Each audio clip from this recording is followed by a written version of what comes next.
بسم اللہ الرحمن الرحیم۔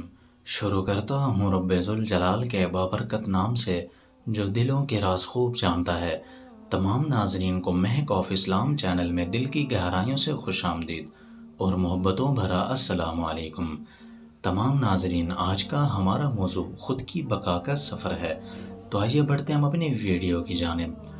ہم ہر روز گھر نہیں بدلتے، کیا ہم ہر روز یا ہر مہینے گھر تبدیل کرتے ہیں؟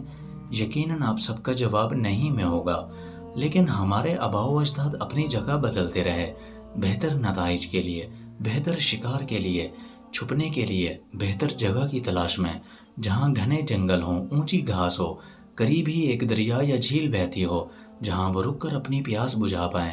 وہ ایسی جگہوں کی تلاش میں سینکڑوں ہی کلومیٹر پیدل چل پڑتے۔ یہ ان کا انتخاب ہوا کرتا تھا کہ وہ نئی جگہ پر ہی رہیں یا واپس لوٹ جائیں۔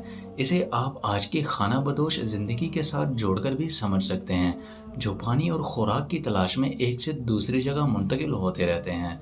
سٹارٹ میں ہمارے آباء و اجداد بھی خوراک کے حصول کے لیے بہتر جگہ کی تلاش میں ایسے ہی ایک سے دوسری جگہ مارے پھرتے تھے۔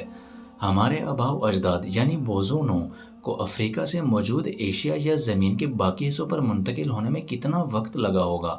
آئیے اپنے ٹوٹے پھوٹے آسان روزمرہ کے حساب و کتاب سے جاننے کی کوشش کرتے ہیں۔ اگر ہمارے آباء و اجداد روزانہ 10 سے 15 کلومیٹر کے درمیان ہی پیدل چلتے ہوں گے تو اندازاً 1 سال سے کچھ ہی زیادہ وقت انہیں افریقہ موجودہ تنزانیہ سے نکلنے میں وقت لگا ہوگا۔ تنزانیہ مشرقی افریقہ کا ایک ملک ہے سے قاہرہ مصر تقریباً 5852 کلومیٹر ہے، 60,000 کلومیٹر بنتا ہے، جس کو آپ ہمارے آباء و اجداد کی ڈیلی سپیڈ 10 سے 15 کلومیٹر پر تقسیم کر کے جواب نکال سکتے ہیں کہ ہمارے آباء و اجداد کو کتنا وقت افریقہ سے نکلنے میں لگا ہوگا۔ اگر فرض کیا جائے وہ 2 مہینے کے وقفے سے رک کر ہی چلتے رہے ہوں تو انہیں 5 سے 10 سالوں کا ہی وقت لگا ہوگا۔ انہیں کوئی جلدی بھی تو نہ تھی، جلدی ہوتی بھی تو کس بات کی؟ ان کی زندگیوں کا آج کی طرح کوئی مقصد بھی نہ تھا، گھر گاڑی بنگلہ عالیشان زندگی عیش و عشرت۔ اگر کوئی مقصد تھا بھی تو وہ بس خود کی بقا تھی، ظالم اور بے رحم نیچر میں خود کو بنائے رکھنا۔ وہ بس خود کو کسی نہ کسی طرح اس ظالم نیچر میں محفوظ رکھنا چاہتے تھے۔ وہ خود بھی نہیں جانتے تھے کہ وہ کہاں جا رہے ہیں۔ شاید وہ چند ہزار نفوس پر مشتمل گروہ افریقہ سے کبھی نکل ہی نہ پاتا اگر انہیں خود کی بقا مقصود نہ ہوتی۔ پھر ہمارے آباء و اجداد افریقہ سے نکل کر دھیرے دھیرے آہستہ آہستہ موجود مصر کے راستے ایشیا آئے، تقریباً 8 سے 80 سے 60 ہزار سال قبل، اور ایشیا سے ہوتے ہوئے کچھ 8 سے 40 ہزار سال پہلے یورپ پہنچ گئے، اور کچھ موجود ایشیا کے دیگر ممالک جیسے انڈیا، چائنا سے ہوتے ہوئے انڈونیشیا پہنچنے میں کامیاب ہوئے۔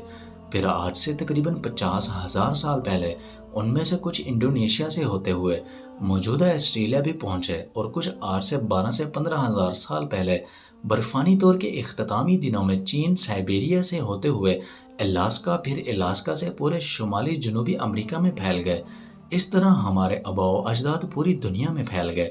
لیکن ان کے اس سفر کی جو خاص بات تھی وہ یہ تھی کہ وہ اپنے پیچھے اپنے آثار بھی چھوڑتے چلے گئے جو آج ہمیں پوری دنیا سے ملتے ہیں۔ بھلا اور ڈراؤن کا جس نے ہمیں یہ سوچ دی، ہم تنہا رہ گئے۔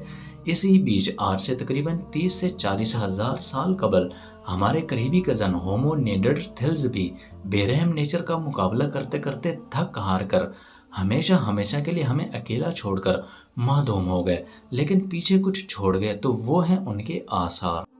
اس طرح ہمارے تمام معدوم ہونے والے آباء و اجداد اور دیگر انواع ہمیں چھوڑ تو گئے، مگر ساتھ ہی اپنے اور اپنی چیزوں کی باقیات کی صورت آثار بھی چھوڑ گئے، جو آج ہمیں دنیا بھر سے فوسلز کی صورت میں مل رہے ہیں، جنہیں ہمیں کئی دہائیوں سے دنیا کے کونے کونے سے ڈھونڈتے رہے، بلکہ اب بھی ڈھونڈ رہے ہیں۔ اس وقت مطلب سٹارٹ میں اس بات سے انجان کہ سب سے بڑے آثار تو خود ہمارے اندر ہی موجود ہیں۔ پھر جب انسان نے خود پر سٹڈیز کا آغاز کیا تو پتہ چلا کہ جن ارتقائی شواہد کو ڈھونڈنے میں ہم اپنا اتنا وقت، مال اور توانائیاں صرف کر رہے تھے، اس کے سب سے بڑے آثار تو خود ہمارے اندر ہی موجود تھے اور ہیں۔ یہ جاننے کے بعد پھر ہم نے اپنی سٹڈیز کا رخ بدلا اور فوسلز کے ساتھ خود کو بھی جاننے کی جستجو میں لگ گئے۔ ہمارے اندر اپنے قدیم آباء و اجداد کے وہ کون سے آثار تھے اور ہیں اسے جاننے سے پہلے ہم تھوڑا بہت اپنے بارے میں بھی جان لیتے ہیں۔ ہومو سیپینز، آج کے انسانوں کو ہومو سیپینز کہا جاتا ہے۔ ہومو ہماری جینس کا نام ہے، جبکہ ہماری نوع کا نام سیپینز ہے۔ ہمیں ممالیہ جانوروں میں کلاسیفائڈ کہا جاتا ہے اور ہمیں ترتیب کے لحاظ سے پرائمیٹ میں رکھا گیا ہے۔ ہمارا مکمل نام ہومو سیپینز ہے، یعنی کہ جدید انسان۔ البتہ ہمارا موجودہ نام ہومو سیپینز ہے، یہ بھی بوزون کی ایک ہی نسل ہے۔ جی ہاں، بوزنے کی نہ کہ بندروں کی، ان دونوں میں فرق ہے۔ جب تک کہ ہم جینس کی تعریف کو نہیں سمجھ لیں گے، ہمیں یہ دونوں ایک ہی نوع لگیں گے۔ خیر، جو دماغی طور پر باقی بوزون بندروں چیمپینیوز سے بہت مختلف ہونے کے باوجود ان سے جدا نہیں، بلکہ ایک ہی اجداد شیئر کرتے ہیں۔ اب ہم سیپین ہیں، ہومو کی بچی آخری پرجاتی، لیکن ہم اپنے اندر دوسرے ہومینائیڈیا کے آثار پا سکتے ہیں۔ ایک بار پھر اپنے ٹاپک پر واپس آتے ہیں۔ ہم کیسے جان پائے کہ ہمارے اندر کیا ہے؟ اپنے آباء و اجداد کے چھوڑے ہوئے پتھر کے اوزاروں سے، یا پھر مٹی کے برتنوں یا دوسری چیزوں سے؟ جی نہیں، یوں ڈھونڈتے ڈھونڈتے ہماری عمریں گزر جاتی، مگر کوئی اتنا ٹھوس ثبوت ہاتھ نہ آتا جتنا کہ یہ تھا۔ یہ جاننے سے پہلے آپ خوشیاں منائیں، ناچیں، جھومیں، رقص کریں کہ ہم اس دور میں رہتے ہیں جب ہمارے پاس جادو کی چھڑی ہے۔ ہمیں ٹھوس ثبوت کے لیے دور دور جا کر کچھ تلاش کرنے کی ضرورت نہیں ہے، کیونکہ ہمارے اندر ہی ہمارے لاکھوں سال پرانے آباء و اجداد کے آثار پہلے سے موجود ہیں۔ اگر ہم اس کو ڈی کوڈ کر لیں، جو کہ کسی حد تک کر بھی لیا گیا ہے، تو ہمیں پتہ چل جائے گا کہ ہم کون ہیں۔ وہ چیز ہے ہمارا اپنا ڈی این اے۔ جی ہاں، صحیح پڑھا، وہ چیز ہے ہمارا اپنا ڈی این اے، جس نے تھیوری آف ایویلیشن میں وہ روح پھونک دی ہے کہ اب منکرین ارتقاء کے لیے اسے رد کر پانا بالکل ہی ناممکن ہے۔ اگرچہ اب بھی ہم اپنی انا کو تسکین پہنچانے کے لیے اسے لاکھ جھٹلاتے رہیں، اسے اب کوئی فرق نہیں پڑنے والا۔ نقصان ہمارا اور اس معاشرے کا ہی ہوگا جو اسے جھٹلائے گا اور اپنی ترقی کی راہوں کو بند کر لے گا۔ تمام ناظرین، اگر آپ کو میری آج کی ویڈیو پسند آئی ہو تو میرے چینل کو لائک اور سبسکرائب کر لیں اور بیل آئیکن کے بٹن کو دبا لیں تاکہ ہر نئی آنے والی ویڈیو سب سے پہلے آپ تک پہنچ سکے۔ شکریہ۔